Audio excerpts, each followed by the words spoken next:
Hi friends, ഇന്ന് ഞാൻ വന്നിട്ടുള്ളത് നല്ല ഒരു കലത്തപ്പത്തിൻ്റെ റെസിപ്പി ആയിട്ടാണ്. അപ്പോൾ ഞാനിത് ഉണ്ടാക്കിയത് സോസ് പാനിലാണ്.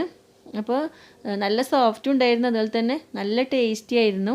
അപ്പോൾ ഈ സാധാരണ ഇത് കുക്കറിലാണ് ഉണ്ടാക്കൽ. അപ്പോൾ ഞാനിതൊന്ന് സോസ് പാനിലൊന്ന് ഉണ്ടാക്കി നോക്കിയതാണ്. അപ്പോൾ നമുക്ക് വീഡിയോയിലേക്ക് പോവാം. അപ്പോൾ ഇതിനുവേണ്ടി ഞാനിവിടെ മീഡിയം സൈസിലുള്ള ഒരു 3 ശർക്കര എടുത്തിട്ടുണ്ട്. അപ്പോൾ ഏകദേശം ഒരു 200 ഗ്രാമിൻ്റെ അടുത്ത് വരുന്നുണ്ട്. ഇതുപോലത്തെ സൈസിലുള്ളതാണ്, ചെറുതുമല്ല അതുപോലെ തന്നെ വലിയതുമല്ല. അപ്പോൾ നമുക്കിതൊന്ന് മെൽട്ടാക്കി എടുക്കാം. അപ്പോൾ അതിനുവേണ്ടി നമുക്കിതൊരു പാത്രത്തിലേക്ക് ഇട്ട് കൊടുക്കാം. അപ്പോൾ നമുക്കിതിലേക്ക് വെള്ളം ഒഴിച്ച് കൊടുക്കാം. ഞാനൊരു 1/2 കപ്പ് വെള്ളം ഒഴിക്കുന്നുണ്ട്, അതായത് 250 ml കപ്പിൽ 1/2 കപ്പ് വെള്ളം. അപ്പോൾ നമുക്കിതൊന്ന് മെൽട്ടാക്കി എടുക്കാം. ഇനി ഇതിന് വേണ്ടത് പച്ചരിയാണ്. ഇത് ഞാൻ 1 കപ്പ് പച്ചരി 8 മണിക്കൂർ കുതിർത്തെടുത്തതാണ്. അപ്പോൾ മിനിമം ഒരു 6 മണിക്കൂറെങ്കിലും കുതിർത്തെടുക്കണം, എന്നാലേ നമ്മുടെ അപ്പം നന്നായി വരുള്ളൂ.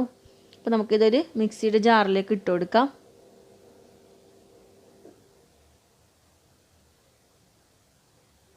അപ്പോൾ ഇതിലേക്ക് ഞാൻ ആ സെയിം അരി എടുത്ത ആ സെയിം കപ്പിൽ തന്നെ 1/2 കപ്പ് ചോറ് ഇട്ട് കൊടുക്കുന്നുണ്ട്, അതായത് ബോയിൽഡ് റൈസ് ഇട്ട് കൊടുക്കുന്നുണ്ട്.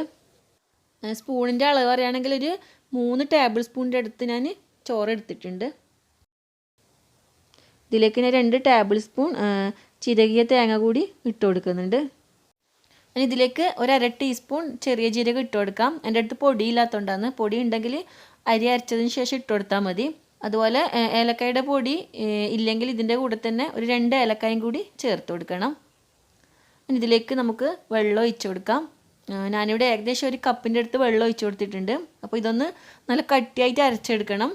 അഥവാ വെള്ളം പോരെങ്കിൽ നമുക്ക് പിന്നീട് ഒഴിച്ച് കൊടുത്താലും മതി. വെള്ളം അധികമാക്കരുത്, കാരണം നമ്മുടെ കലത്തപ്പത്തിൻ്റെ കൂട്ട് നല്ല വെള്ളം ആവരുത്, അതുപോലെ തന്നെ നല്ല കട്ടിയാവരുത്. ആ ഒരു പാകത്തിനാക്കിയാലേ കലത്തപ്പം ശരിയാവുള്ളൂ. ഇവിടെ ഞാൻ ശർക്കര മെൽട്ടാക്കിയതിന് ശേഷം ഒരു അരിപ്പിലൂടെ അരിച്ചെടുത്തിട്ടുണ്ട്, കാരണം ശർക്കരയിൽ മിക്കവാറും കല്ലൊക്കെ ഉണ്ടാവും. അപ്പോൾ ഈ ഒരു പാകത്തിനാണുള്ളത്, അതായത് നല്ല ലൂസും അല്ല അതുപോലെ തന്നെ നല്ല കട്ടിയല്ലാത്തൊരു പാകത്തിന്. കാരണം നമുക്ക് ഈ കലത്തപ്പം ഉണ്ടാക്കുമ്പോൾ വെള്ളത്തിൻ്റെ അളവ് ശരിക്കും ശ്രദ്ധിക്കണം. വെള്ളത്തിൻ്റെ അതായത് കട്ടി കൂടിപ്പോയാലും അതുപോലെ കട്ടി നല്ലോണം കുറഞ്ഞു പോയാലും കലത്തപ്പം ശരിയാവില്ല. അപ്പോൾ നമ്മൾ അരച്ചെടുത്ത അരിയും നല്ല കട്ടിയല്ല അതുപോലെ തന്നെ നല്ല ലൂസും അല്ല ഉള്ളത്, അതുപോലെ തന്നെ നല്ല നൈസായിട്ട് അരച്ചെടുക്കണം. അപ്പോൾ ഈ വെള്ളത്തിൻ്റെ അളവ് പറഞ്ഞുകൊണ്ടിരിക്കുന്നത് കാരണം ഇതൊരു മെയിൻ കാര്യമാണ്, അതുകൊണ്ടാണ് ഞാൻ ഇത് പറഞ്ഞുകൊണ്ടിരിക്കുന്നത്.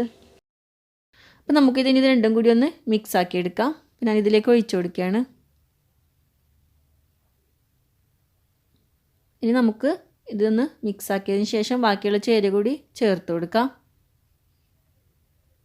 ഞാനിവിടെ ഒരു 1/2 ടീസ്പൂൺ ബേക്കിംഗ് സോഡ ഇട്ട് കൊടുത്തിട്ടുണ്ട്, അതുപോലെ തന്നെ ഒരു 1/2 ടീസ്പൂൺ ഏലക്കായ്പ്പൊടിയും കൂടി ഇട്ട് കൊടുത്തിട്ടുണ്ട്. പിന്നെ ഒരു 2 നുള്ള് ഉപ്പ് ഇട്ട് കൊടുക്കാം. ഉപ്പ് ഒരുപാട് കൂടി പോകരുത്. ഞാനിവിടെ പൊടിക്കാത്ത ജീരകം കൂടി ഇട്ട് കൊടുക്കുന്നുണ്ട്. അപ്പോൾ നിങ്ങൾക്ക് ഇഷ്ടമില്ലെങ്കിൽ ചേർത്ത് കൊടുക്കണ്ട. അപ്പോൾ ഇതൊന്ന് കടിക്കുമ്പോൾ നല്ലൊരു ടേസ്റ്റാണ്, അതുകൊണ്ടാണ് ഞാൻ ഇത് ഇട്ട് കൊടുക്കുന്നത്. അപ്പോൾ നമുക്കിതൊന്ന് നന്നായിട്ട് മിക്സ് ആക്കി എടുക്കാം. അപ്പോൾ ഈ ഒരു പാകമാണ് വേണ്ടത്, കാരണം ഇതുപോലെ ഒഴിച്ചു കൊടുക്കുമ്പം അത് പോകുന്ന ഒരു ഇത് കണ്ടോ, അതുപോലെയാണ് വേണ്ടത്. അഥവാ നിങ്ങൾക്ക് കുറച്ച് കട്ടി പോലെ തോന്നുകയാണെങ്കിൽ ഒരു ഇത്തിരി വെള്ളം ചേർത്ത് കൊടുത്താൽ മതി. അപ്പോൾ നമുക്കൊരു പാൻ ചൂടാക്കിയതിന് ശേഷം ഒരു 2 ടേബിൾ സ്പൂൺ വെളിച്ചെണ്ണ ഒഴിച്ച് കൊടുക്കാം. അതിലേക്ക് നമുക്ക് ചെറുതായിട്ട് അരിഞ്ഞ തേങ്ങാക്കൊത്ത് ഇട്ട് കൊടുക്കാം. അപ്പോൾ അതൊന്ന് ബ്രൗൺ കളറാന്ന് പറഞ്ഞ് മൂപ്പിച്ചെടുക്കാം. അതിവിടെ റെഡി ആയിട്ടുണ്ട്. ഇനി ഇതിലേക്ക് ഞാൻ ഒരു കുറച്ച് 2-3 ചെറിയ ഉള്ളി അരിഞ്ഞതാണ് ഇട്ട് കൊടുക്കുന്നത്. അതും ബ്രൗൺ ആയതിന് ശേഷം ഞാൻ ഇപ്പോൾ രണ്ടും കൂടി ഒന്ന് മിക്സ് ആക്കി എടുക്കുന്നുണ്ട്. ഈ സമയത്ത് തീ ഒന്ന് നല്ല ഹൈ ഫ്ലെയിമിൽ ഇട്ട് കൊടുക്കണം. അപ്പോൾ ആകാതിന് ശേഷം നമുക്കിതിലേക്ക് നമ്മുടെ അരപ്പ് ഒഴിച്ച് കൊടുക്കാം. അപ്പോൾ ഇതൊന്ന് 2-3 പ്രാവശ്യം ഉണ്ടാക്കി നോക്കുമ്പോൾ ശരിയായി കിട്ടും. എനിക്ക് 1-2 പ്രാവശ്യം ആക്കിയിട്ട് ശരിയായിട്ടുണ്ടായിരുന്നില്ല. അപ്പോൾ ഈ അരി ഒഴിക്കുന്ന സമയത്ത് നല്ല ഹൈ ഫ്ലെയിമിൽ ഇട്ട് കൊടുക്കുന്നതിന് കാരണം അതിൻ്റെ സൈഡൊക്കെ ഒന്ന് വേവായി വരും. അതിന് ശേഷമാണ് നമുക്ക് ലോ ഫ്ലെയിമിലിട്ട് അടച്ച് വേവിക്കേണ്ടത്. അപ്പോൾ ഹൈ ഫ്ലെയിമിൽ ഒരുപാട് സമയം ഒന്നും ഇട്ട് കൊടുക്കണ്ട, ഒരു 1 മിനിറ്റിൻ്റെ അടുത്ത് ഇട്ട് കൊടുത്താൽ മതി. അപ്പോഴത്തേക്കും നമ്മുടെ ആ സൈഡൊക്കെ ഒന്ന് കളറ് മാറി വരും, ഇതുപോലെ ഒരു വെന്ത കളറായിട്ട് വരും. അപ്പോൾ നമുക്ക് ഒന്ന് അടച്ച് വെച്ച് ലോ ഫ്ലെയിമിൽ ഇട്ട് കൊടുക്കാം. അപ്പോൾ ഇതിന് അടച്ച് വെക്കാം. അടച്ചതിന് ശേഷം ഞാൻ അടപ്പിൻ്റെ ആ ഒരു ഹോൾ ഞാനൊരു ചെറിയ ടിഷ്യൂ പേപ്പർ വെച്ച് അടച്ചിട്ടുണ്ട്. അപ്പോൾ ഇതൊരു 25 അല്ലെങ്കിൽ ഒരു 30 മിനിറ്റ് ചെറിയ ഫ്ലെയിമിൽ ഇട്ട് കൊടുത്താൽ മതി. നമ്മുടെ കലത്തപ്പം നല്ല റെഡിയായി വന്നിട്ടുണ്ടാവും. അപ്പോൾ അതൊന്ന് ചൂടാറിയതിന് ശേഷം ഇതുപോലെ ഒരു ടൂത്ത് പിക്ക് വെച്ച് ജസ്റ്റ് ഒന്ന് കുത്തി നോക്കിയാൽ മതി. അപ്പോൾ ക്ലീൻ ആണെങ്കിൽ നമ്മുടെ കലത്തപ്പം റെഡിയാണ്.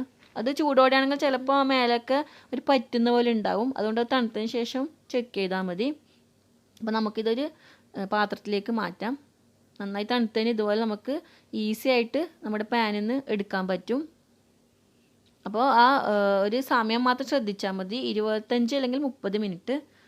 അതിനുശേഷം നമുക്കൊന്ന് കട്ട് ചെയ്ത് നോക്കാം.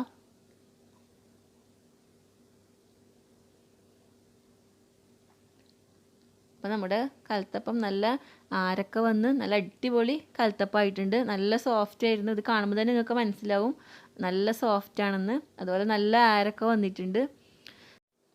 അപ്പോൾ ഇതുവരെ കലത്തപ്പമൊക്കെ ഉണ്ടാക്കിയിട്ട് ശരിയാത്തവർ ഇതുപോലെ ഒന്ന് ട്രൈ ചെയ്ത് നോക്കുക. അപ്പോൾ എങ്ങനെയായാലും ഒരു 2-3 പ്രാവശ്യമൊക്കെ ഉണ്ടാക്കുമ്പോൾ നിങ്ങൾക്ക് നല്ല കലത്തപ്പം റെഡിയായി കിട്ടും. അപ്പോൾ നിങ്ങൾക്ക് എൻ്റെ വീഡിയോ ഇഷ്ടപ്പെട്ടെങ്കിൽ ഒന്ന് ലൈക്ക് ചെയ്യുക, അതുപോലെ ഷെയർ ചെയ്യുക. സബ്സ്ക്രൈബ് ചെയ്യാത്തവരുണ്ടെങ്കിൽ ഒന്ന് സബ്സ്ക്രൈബും കൂടി ചെയ്യുക. അപ്പോൾ വീണ്ടും നല്ല നല്ല റെസിപ്പികളുമായി കാണാം. താങ്ക്